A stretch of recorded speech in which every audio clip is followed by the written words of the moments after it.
আমাদের বাড়িতে সবাই তোকে মেনে নিয়েছে, তুই ডাক্তারি পড়ে আসলেই আমাদের বিয়েটা দিয়ে দেবে। কি রে মুখ ভার করে আছিস কেন? নৌকা, আমার মনে হয় ডাক্তারি পড়া হবে না, 50,000 টাকা লাগবে। আমার গরিব বাবা কোথায় পাবে? চুলকাল কর। বুড়ো দাদু আমাকে 50,000 টাকা ধার দেবে, আমি তোমার বাড়িতে কাজ করে শোধ করে দেবো। আহা নৌকা, তুই অত বড় লোকের মেয়ে হয়ে আমার বাড়িতে কাজ করবি? তুই আমাকে বিয়ে কর, আমি তোকে 50,000 টাকা দিচ্ছি।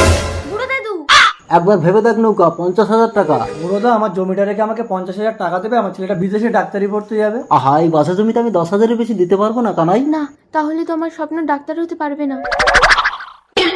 কি আনন্দ, আমি নৌকায় চাপবো? কানাই, তোর একটা মাত্র জমি, আমি নেবো না। আমি তোকে একেবারে 50,000 টাকা দিয়ে দিচ্ছি, তুই ছেলেকে বিদেশে পাঠিয়ে দে। এই দুগা। বুড়োদা তুমি ভগবান। আহা, ঠিক আছে ঠিক আছে। নৌকা, তোর ভালোবাসা বিক্রি হয়ে গেছে। দুগা, মালা দুটো আনো।